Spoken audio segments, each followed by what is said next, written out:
ejaculatório e excretor. Beleza? E agora a gente começa essa brincadeira aqui falando de sistema reprodutor humano. Marcelo, né? Pois não? Você sabe qual que vai ser o formato? Você vai fazer 10 de marcar? 10 objetivos. 10 questões objetivas. Beleza? De repente eu boto 5 questões da frente A, 5 questões da frente B. Mais ou menos. Tentar deixar mais ou menos equitativas para os dois lados. Tranquilo? Tranquilo. Tá. Bom, então, por favor, quem está com a apostila aí, capítulo 4, frente B, sistema genital masculino. A gente vai começar a falar um pouco disso aí agora. Só disponibilizar para vocês aqui, por favor. Aguarde um segundinho. Estava lá no terceiro ano.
Então, deixa eu disponibilizar aqui para vocês.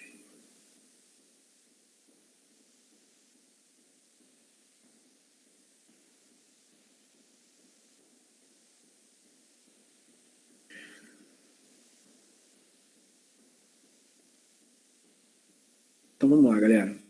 Eu tenho várias figuras aqui para mostrar para vocês. Né? Então, a gente começa a falar de sistema genital masculino, né? A genitália masculina.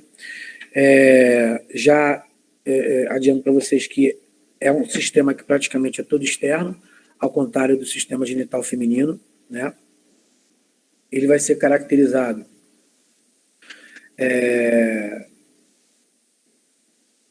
mediante a presença vamos de dentro para fora, né? Então, dentro de uma bolsa escrotal, né, que também pode ser conhecido como saco escrotal, a gente vai observar a presença de testículos, certo? São 2 testículos dentro da bolsa escrotal. Esses testículos são os locais, daqui a pouco a gente vai especificar melhor eles, são os locais onde a gente observa a formação dos espermatozoides. Então, os espermatozoides, as células reprodutoras masculinas são produzidas nos testículos, tá? Em locais específicos, daqui a pouco eu falo.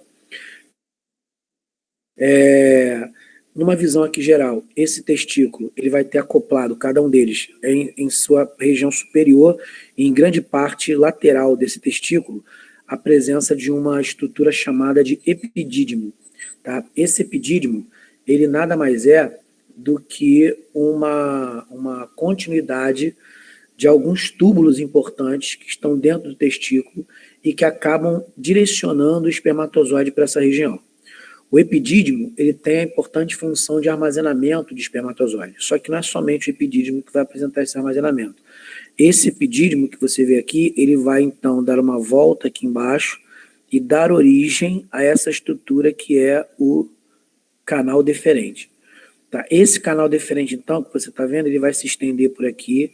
Essa estrutura que você está vendo aqui é a bexiga, tá? Aqui é o ureter, que está vindo lá do rim, que a gente estudou ontem. E aí você vai ter o canal deferente vindo para cá, e esse canal deferente, ele meio que, nesse ponto, ele tem comunicação com a vesícula seminal, tá? E com a próstata, que está aqui atrás, ó, que é essa estrutura aqui atrás, certo? A vesícula seminal tem como característica a produção, de repente alguém vai, a produção de sêmen. Não, na verdade, sêmen é o conjunto de todos os líquidos ejaculados, tá? Então, a vesícula seminal tem a função de produzir o líquido seminal. Esse líquido seminal, ele vai ter uma concentração significativa de frutose, que serve como padrão para nutrição desse embrião, não, melhor, nutrição desse espermatozoide ao longo do caminho, né, do gigantesco caminho que ele tem que percorrer até que ele consiga fazer a fecundação. Então, nesse caso, isso é a vesícula seminal produzindo líquido seminal. A próstata, ela vai produzir o líquido prostático. Tá? Esse líquido prostático, ele já é um líquido extremamente alcalino, tá? Para poder manter o espermatozoide, já que o espermatozoide ele vive num ambiente de alcalino para neutro, ele não consegue viver em ambientes ácidos. Isso é importante por quê? Porque o líquido que você observa na glândula prostática, o líquido prostático produzido pela próstata, é fundamental para poder neutralizar essa acidez da vagina e também do útero, e permitir, então, que esse espermatozoide tenha uma sobrevida e consiga fluir por ali. Tá? Bom, tanto a vesícula seminal quanto a próstata, elas vão estar se ligando aqui, certo? Em alguns livros, né, você vai ter o termo canal ejaculador, que é esse canal que penetra por aqui e passa a ser uretra quando está já na estrutura de corpos cavernosos, que é isso que você está vendo aqui, essas estruturas aqui do pênis, certo? Então, nesse momento aqui eu tenho o que nós chamamos de um canal ejaculador, tá? E aqui eu tenho a uretra. Se você perceber, e como eu falei anteriormente, na aula de ontem, quando eu estava falando de sistema excretor, a uretra, né, ela acaba sendo comum tanto para o aparelho excretor, que é a bexiga que está aqui, quanto para o aparelho reprodutivo que está aqui. Então você percebe que tem uma junção aqui, ó, e aí a partir daqui essa uretra libera tanto o esperma quanto a urina. Tá?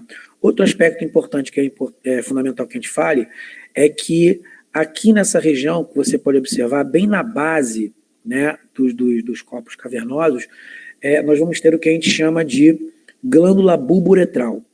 A glândula bulboretral, ela vai produzir o líquido bulboretral. Esse líquido é um líquido que normalmente é produzido no momento em que os corpos começam, que o homem começa a se excitar. Então, normalmente, quando ele começa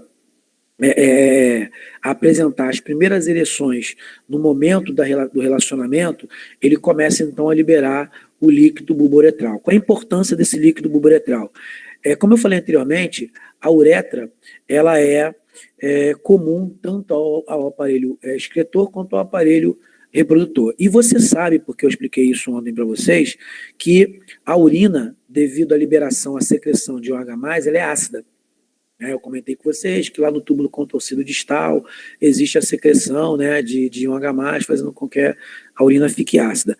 Então, a uretra, normalmente, ela está ácida. Ela só deixa de estar ácida no momento em que o cara vai ejacular. Como? A glândula bulboretral vai produzir um líquido viscoso e transparente,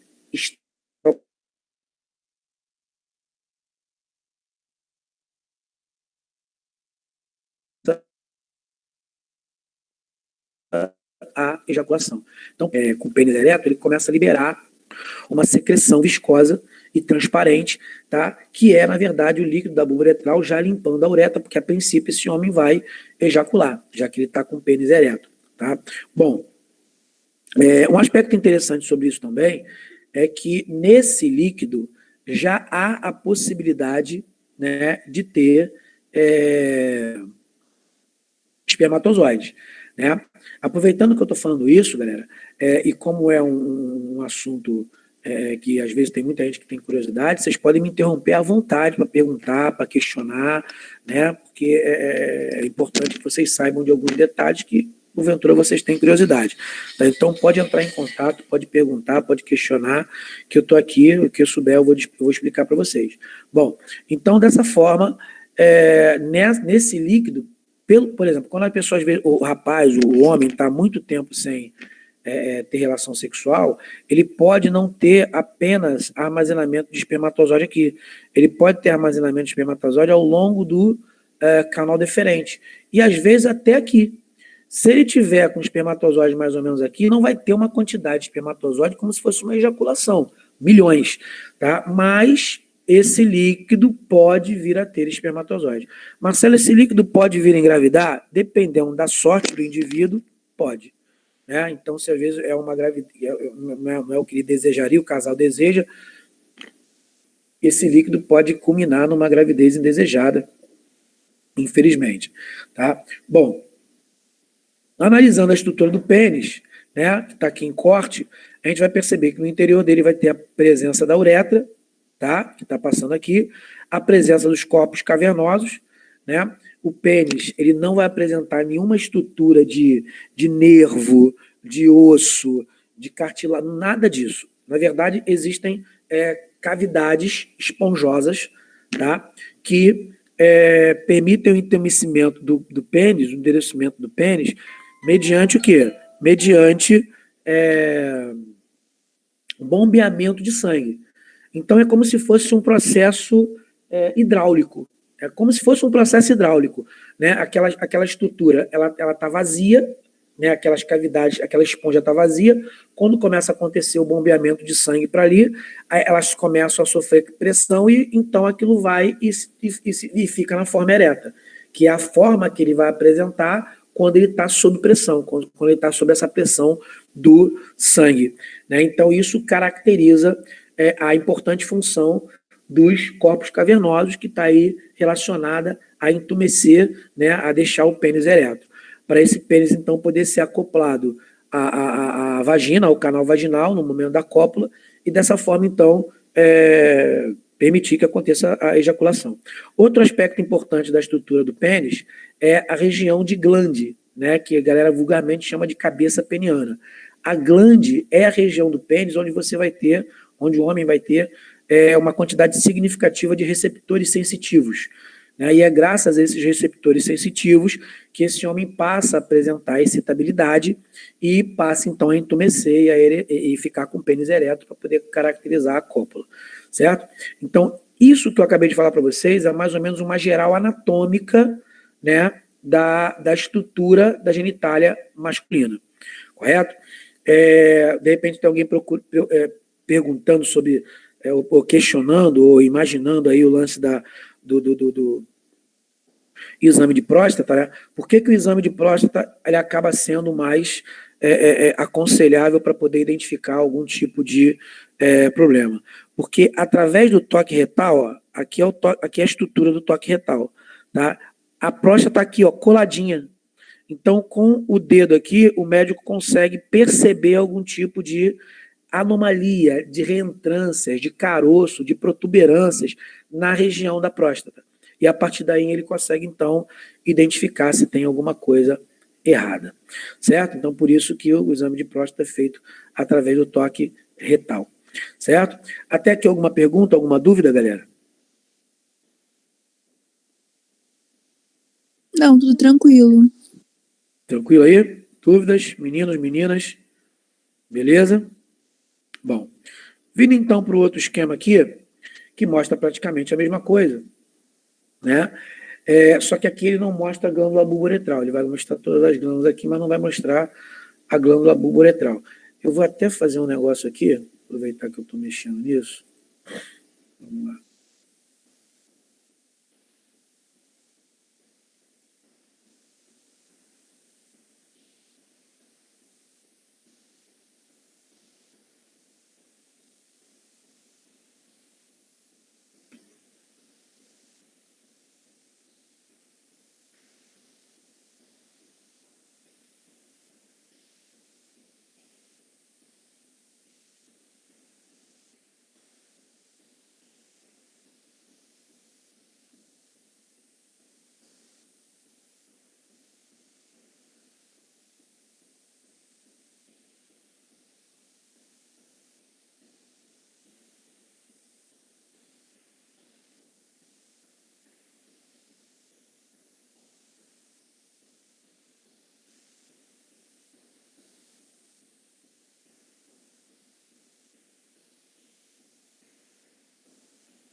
Então, praticamente a mesma figura que a gente tinha no esquema anterior, certo? Só que aqui ele não mostra a glândula bulboretal, que fica mais ou menos aqui.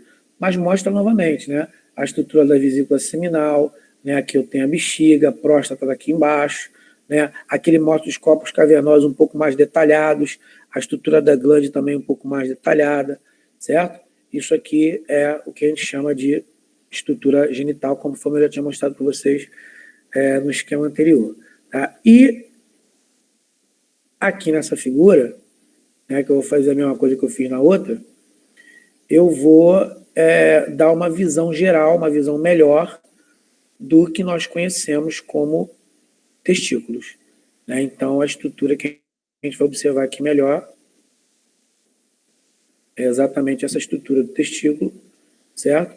Que eu vou aumentar um pouquinho melhor. Depois eu tenho outras ali que dá para aumentar também para vocês visualizarem. Então, quando eu analiso o testículo, tá? Numa condição maior, né, no aumento, o que eu percebo? Eu percebo que cada um dos testículos vão apresentar septos, tá vendo? E esses septos vão permitir a formação de cavidades, né? De pequenas cavidades. E no interior dessas cavidades a gente observa a presença de túbulos importantes, chamados de túbulos seminíferos. Então, quem quiser anotar, esse é o momento.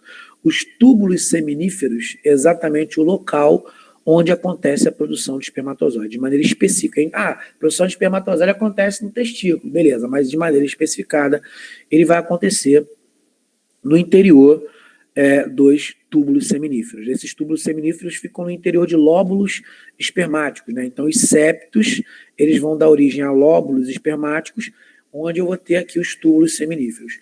Esses túbulos seminíferos é aqui dentro que vai estar acontecendo a produção de espermatozoide. Tá? Outro aspecto importante que vai estar acontecendo aqui também é a produção de testosterona. No testículo você também vai ter a produção de testosterona, hormônio masculino, fundamental aí para poder caracterizar o que nós conhecemos como caracteres secundários no homem, né, caracteres secundários masculinos, né, para poder caracterizar também virilidade, tônus muscular, né, certa agressividade, né, resposta a determinados estímulos do ambiente de maneira mais incisiva.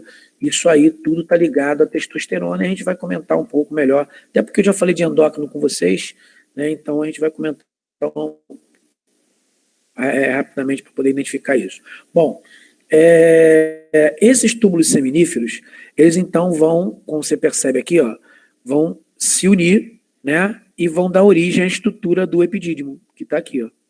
E esse epidídimo, esses vários túbulos que você observa no epidídimo, também, esses vários canalículos, também vão se unir e vai formar, então, aqui o canal deferente, né, que a gente tinha observado na outra figura. E dessa forma, então, vai acontecer a liberação do espermatozoide. Tá? Uma vez que o pênis ele se encontra ereto, né, vai acontecer um grau de excitabilidade nesse homem, né, ao ponto de ele produzir um hormônio chamado de ocitocina, que também é produzido pelas mulheres, e esse hormônio vai fazer com que aconteça contrações no ducto ejaculatório e também na uretra. E aí o indivíduo vai liberar o esperma no momento da ejaculação, né, no processo de ejaculação, e esse esperma, então, uma vez liberado no interior da vagina, a tendência é esse espermatozoide subir, mas aí quando a gente estiver falando do sistema genital feminino, eu mostro isso melhor. Tá? Bom, eu falei que o espermatozoide ele é produzido aí nessa região, tá? Mas em que ocasião e como ele é produzido? Ele vai ser produzido mediante esse fenômeno aqui, que é conhecido como espermatogênese. Tá? Então, a espermatogênese, ele é, na verdade, o processo, né, o fenômeno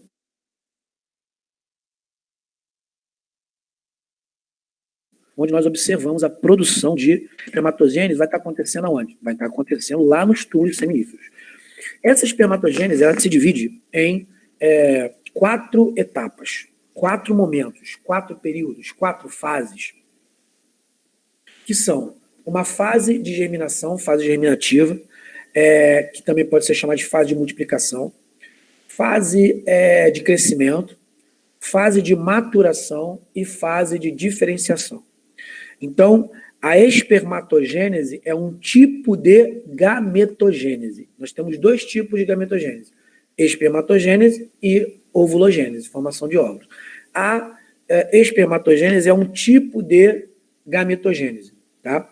E vai acontecer, obviamente, para a formação de espermatozoides, né? O processo que determina a formação de espermatozoides, e vai estar acontecendo sempre no túbulo seminífero, no interior dos testículos. Bom, a fase de multiplicação é quando eu vou ter um tipo de célula, que podem ser chamadas de células germinativas, tá? Sofrendo sucessivas divisões mitóticas e aumentando a quantidade dessas células germinativas, onde, mais cedo ou mais tarde, cada uma delas vai entrar no processo como um todo para poder gerar 4 espermatozoides. Tá?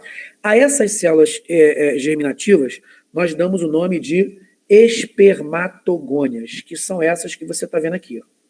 Então, através de sucessivas mitoses, tá, eu tenho a formação de espermatogônias, que são 2 Ns, ou seja, 46 cromossomos, cada uma delas, correto?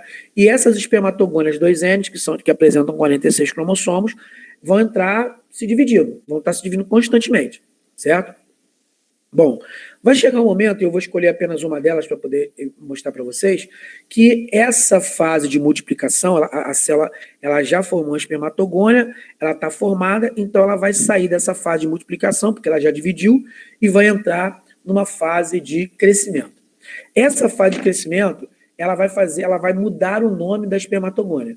Então, quando a espermatogônia cresce, ela deixa de ser chamada de espermatogônia e passa a ser chamado de espermatócito primário, tá? Ou espermatócito de primeira ordem, que é esse que você está observando aqui. É a espermatogônia que cresceu. Ainda é 2Ns igual a 46. Eu ainda tenho uma célula 2Ns aqui. Essa fase de espermatogônia se transformar em espermatócito primário, eu chamo de período de germinação. Tá? Fala, Arthur. Fala, Arthur. O que houve?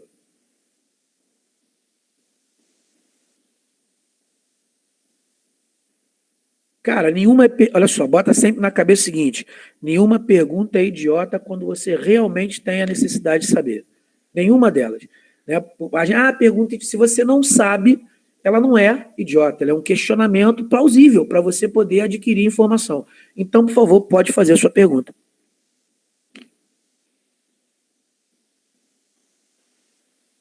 Então, boa pergunta. O homossexualismo tem a ver com a produção de testosterona? A princípio, não. Tá? A princípio, não. Porque o que acontece é o seguinte: você vai ter, em algumas ocasiões, algum tipo de distúrbio na produção de testosterona. Então, e é importante você entender também que o homem também produz hormônios femininos, progesterona e estrogênio. Dependendo do distúrbio que esse indivíduo apresente, ele vai ter uma produção menor de testosterona, obviamente, a progesterona ele se mantém a mesma, sendo que ele vai ter, a princípio, mais progesterona que testosterona. Né? E isso pode acarretar no indivíduo algumas características femininas, né? Ginecomastia, falta de pelos pelo corpo, uma atrofia de testículo. Isso tudo pode acontecer, mas não quer dizer que o indivíduo apresentando isso, ele se caracterize homossexual. Tá? O homossexualismo é algo assim muito controverso, muito complexo de se trabalhar, mas é importante que se diga que homossexualismo é uma escolha importante do indivíduo, né? E que não tem nada a ver com doença. Né? Tem muita gente que associa o homossexualismo à doença. Né? Não é. Na verdade, é uma tendência psicológica, é um contexto de escolha, em algumas ocasiões, pelo homossexualismo. Né? Outras pessoas costumam, Marcelo, mas não é escolha, a pessoa nasce assim. Então, biologicamente falando, a pessoa não nasce assim. Biologicamente falando, a pessoa não nasce assim. Agora, existe um contexto hormonal, psicológico, ambiental, social, que faz com que determinadas escolhas aconteçam, correto? E aquele negócio, um negócio clássico que a gente tem que botar na cabeça, né, e deixar bem, bem nítido aí, é que não, definitivamente, não é doença. Isso é fato, não é doença. Tá bom? Tranquilo? Respondi? Beleza? Mais alguma pergunta, galera? Tranquilo aí? Bom, dando sequência aqui, o que a gente vai observar? Então, eu falei que essa espermatogônia, ela cresceu e deu origem a um espermatócito, que é o espermatócito primário. A partir daí, eu tenho a terceira e penúltima fase da espermatogênese, que é a mais importante. Por quê? Porque é a fase de maturação. É a fase onde está acontecendo a meiose.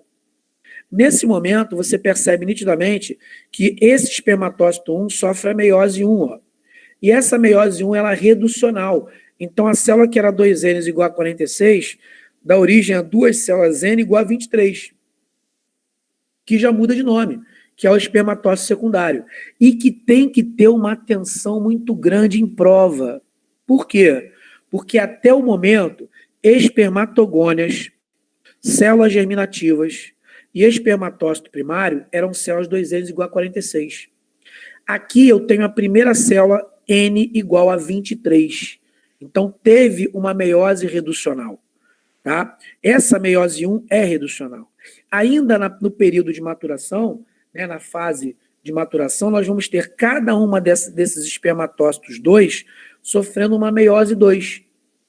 E ao sofrer uma meiose 2, nós vamos dar origem a duas espermátides. Tá? Já mudou de nome de novo, que continuam sendo N igual a 23. Ao final, de espermatócito 1, a presença de 4 espermátides, eu tenho a fase ou período de maturação. E ainda ficou faltando uma fase, que é o período ou fase de diferenciação, que recebe um nome específico. É chamada de espermiogênese. Tá? Então, na espermiogênese, eu tenho uma diferenciação celular acontecendo. Marcelo, por que é necessário essa diferenciação celular? Muito simples.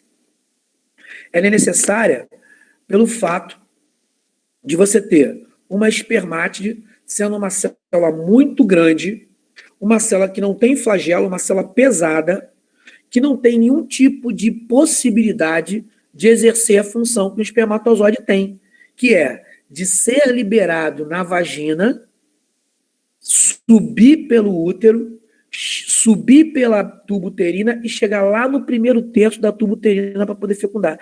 Isso tudo ele faz se movimentando, nadando. Esse tipo de célula aqui não tem essa possibilidade, não vai fazer isso nunca, correto? Então tem que sofrer diferenciação num processo conhecido como espermiogênese ou simplesmente período de diferenciação, que está sendo identificado aqui nesse desenho. Tá? Então, o que vai acontecer? Aqui eu tenho a espermátide, ó. Isso aqui eu tenho a espermátide. E aí eu quero que você preste muita atenção em algumas organelas dessa espermátide. Que organelas são essas? Complexo de Golgi, centríolo e mitocôndria.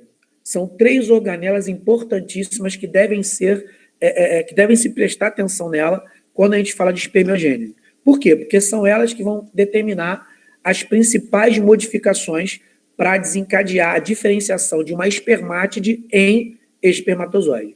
Então, você observa aqui o seguinte, ó, eu tenho aqui o complexo de Golgi aqui em cima, né, nessa região que você está vendo aqui. Aqui eu tenho o centríolo. Existem mitocôndrias que estão espalhadas por aqui, não dá para ver, mas estão espalhadas por aqui. E aí, uma das coisas que você percebe é o seguinte, a gente sabe que o complexo de Golgi é um conjunto de vesículas, né, uma sobre a outra. O que acontece com o complexo de Golgi da espermátide? Eles vão se fusionando e formam uma única vesícula. E essa única vesícula já se dispõe na região anterior do núcleo, como uma única bolsa. Essa vesícula vai dar origem ao que nós chamamos de acrossomo ou acrossoma. Então, o complexo de Golgi, na espermiogênese, vai dar origem ao acrossomo. Isso é muito importante? Sim, é muito importante porque esse acrossomo vai apresentar em seu interior a enzima conhecida como hialuronidase, e essa enzima acaba sendo extremamente importante para a fecundação quando esse espermatozoide chegar lá no ovócito. Correto? Então, guardem isso. o complexo de Golgi se transforma em acrossomo ou acrossoma, tá? E no interior desse acrossoma eu tenho uma enzima importante chamada de hialuronidase, com H, hialuronidase, tá? Outro aspecto importante que você vai perceber, que já observa aqui, ó, é que o centríolo ele já começa a ter um aumento de microtúbulos para poder caracterizar um prenúncio de flagelo. Outro aspecto interessante que ocorre, você está percebendo que tem uma camada imensa aqui, ó, de citoplasma que vai ser liberado. Isso aqui é o que nós chamamos de citoplasma residual, né? Porque ela não pode ser pesada, então ele vai descartar um grande pedaço do citoplasma com organelas. Algumas organelas vão ser jogadas fora ali, né? Vão ser reabsorvidas pelo testículo, pelo corpo do homem, mas que não podem ficar ali.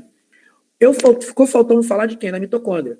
As mitocôndrias, elas passam a apresentar uma morfologia em espiral e vão o quê? E vão envolver, né? O flagelo está aqui, né? O chamado axonema está aqui, então ela vai fazer isso, as mitocôndrias vão fazer isso, ó, ao redor da base do flagelo que a gente caracteriza como peça intermediária.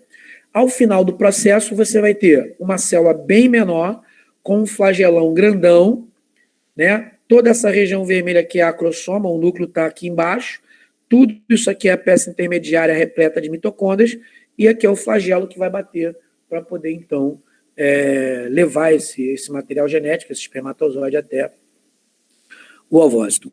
Até aqui, alguma pergunta, alguma dúvida? Perguntas, dúvidas? Pois não. O complexo de Golgi ele vai dar origem a uma estrutura chamada de acrossomo, está aqui, ó, acrossomo ou acrossoma, tá? Que tem uma enzima importante chamada de hialuronidase, com H, hialuronidase, que vai permitir que o espermatozoide fecunde, né? Vai estar diretamente ligado ao processo de fecundação. Perguntas? Mais alguma pergunta? Dúvidas? Não, tá tudo certo. Tranquilo? Beleza. Então, na próxima aula, eu vou entrar ainda falando um pouco de espermiogênese de testículo,